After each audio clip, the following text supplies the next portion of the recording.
Coming up next is Seth Berkowitz from the Leukemia and Lymphoma Society. And Seth has been around for almost as long as I have. And he needs no further introduction. We will let him tell us about where we can go to get the help that we can't find anywhere else. Hi everybody, thank you for having me here. I know it's getting a little late and we need to get some energy in the room going, so best for last I like to say, since they put me at the end of the agenda, so it's good. So thank you all for being here. As Dr. Mark said, my name is Seth Berkowitz. I'm the Senior Patient Access Manager for the state of Florida, and I'm here to talk about where you can go for help for a variety of types of resources.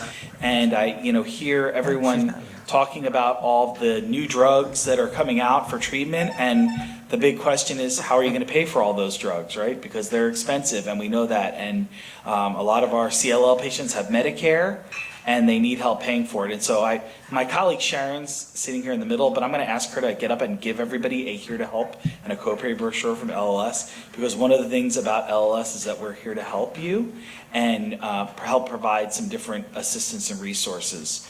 So what I want to tell you is I'm going to talk about the financial assistance resources that are available here in Florida and nationally. I'm going to tell you that they're very limited. That's just the reality of it, but there are some out there. But what I'm also going to tell you is that there is a way to go and get support, because it changes all the time. What I tell you tonight, which I verified all this afternoon on my way before I came over here, could change by tomorrow morning, but Monday it could change again. And so that's something that's really important to know. What I want to say is, first of all, is that for non-drug-related expenses, we're lucky. There are 3 Florida-based foundations set up by different oncology practices that can provide some support when they have funding to help with things like rent, paying a utility bill for you, or a variety of different things. And those 3 foundations is the Florida Cancer Specialists Foundation, the 21st Century Oncology Foundation, and Cancer Specialists of North Florida. All 3 of those groups have foundations. Because they're set up by the oncology practices, they can't help with the medical expenses, but they can help with those non-medical expenses that you may have. So those are 3 really good resources that you should know about and be aware of. Nationally, to help with those copays, to help with the insurance premiums, there are 2 foundations that are giving money for CLL patients right now and to help with the cost of CLL drugs.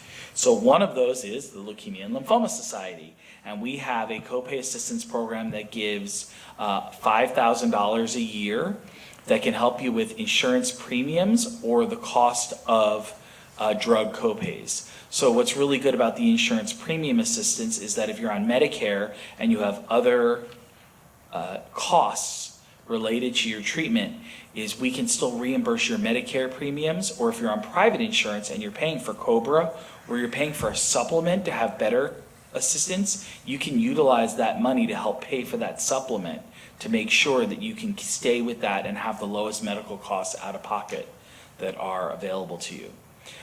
And the other foundation that has CLL copay assistance, but they only again pay for specific drug copays, is the Patient Access Network. And they do give $12,000 a year towards those financial assistance. But again, you have to be taking one of the drugs that's on their approved list. So that's really important. So both of these financial assistance programs, all the financial assistance programs, typically have some sort of income requirement with them. So you have to be below a certain income level. And what I'd like to say about the LLS one, and I believe it's true for PAN as well, is that we don't look at how much assets you have. So that's always a concern, especially for retirees. I have a lot of money in the bank and retirement accounts. I'm worried about spending that too fast. I want to be able to use this money and not have to take more than I planned out of my retirement accounts. And so at least for LLS for sure, and I believe for PAN as well, we don't look at those. We strictly look at income. So if all you're getting is income, and both organizations use 500% of the US poverty level as our number. So that's about $75,000 a year for a couple. It's about $125,000 a year for a family of 4. And all these numbers are available on our website to look at what that 500% is based on your family size and who lives in your household. So be aware of that. Sometimes it's helpful to add someone to your household, and there are ways to do that, and you can talk to a financial advisor to make you qualify, because it raises the amount of money you can make if you have someone who's not bringing income in, but they're part of that household. Sometimes it's better to say, oh, my child who lives with me actually, lives with me as a renter, even if they're not really giving you very much money in rent, and they're not part of my household, and therefore their income's excluded because they are working, from what these organizations consider. The other thing, and LLS is really good about this in most foundations, is if you were working and last year you made over that amount, but this year you were diagnosed with CLL, maybe you had a part-time job, and so you were, to supplement your income, so you were making more money last year, but this year you're not going to make that much, we'll take that into account. We'll take a letter from your employer that says you no longer work for them, or you no longer work the same number of hours that you worked for them last year, and they're anticipating your income to be significantly lower. We'll take those things into account, and a lot of the other organizations that work on this will do it as well.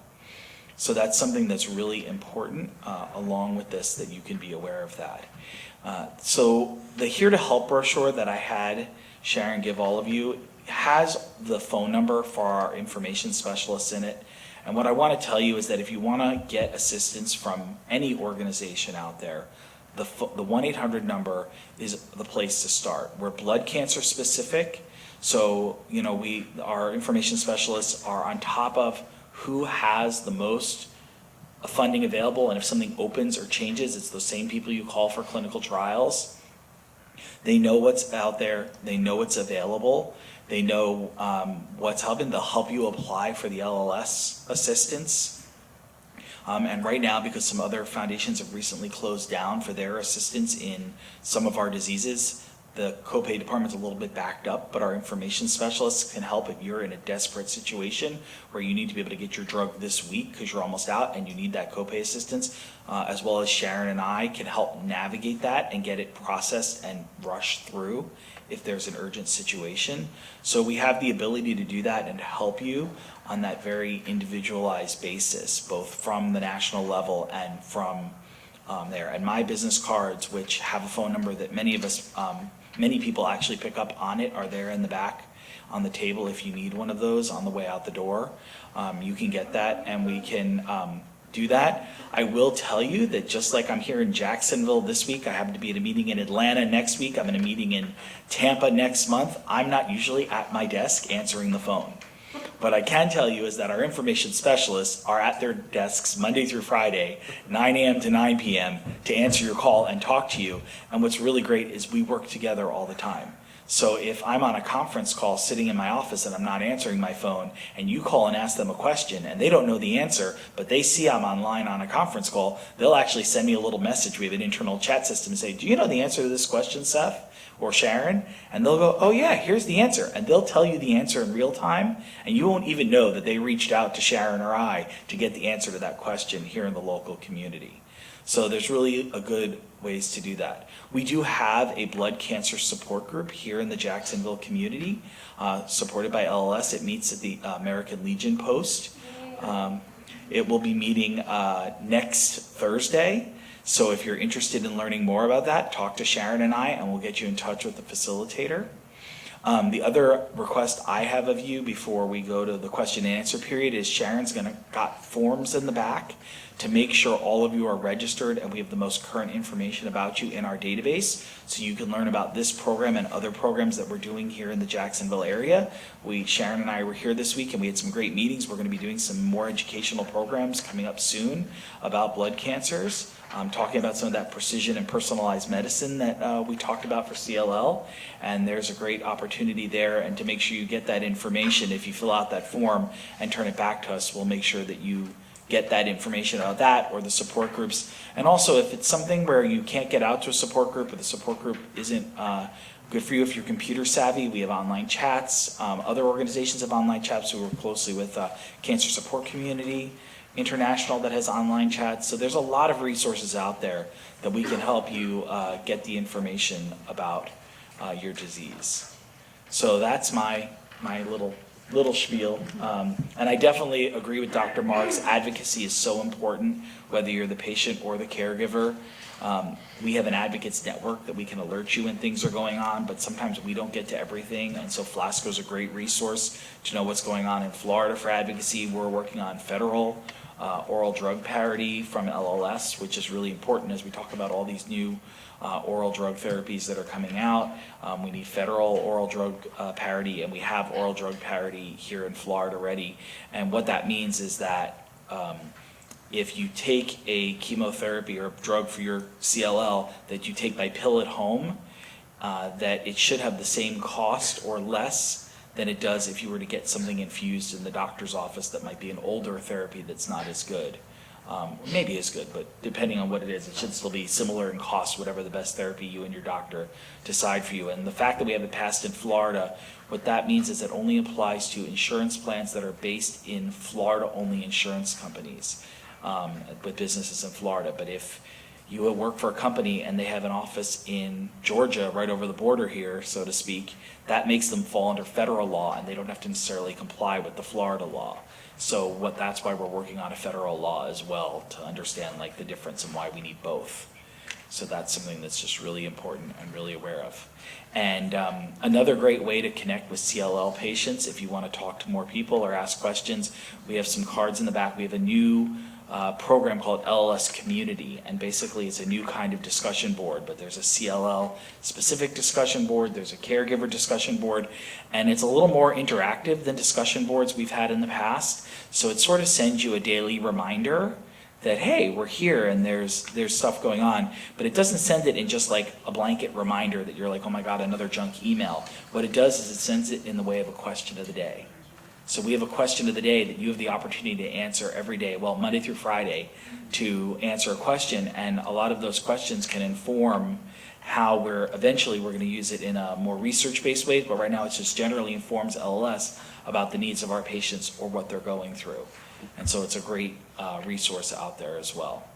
And so with that, I'll turn the microphone back over to Dr. Marks, and we'll take questions.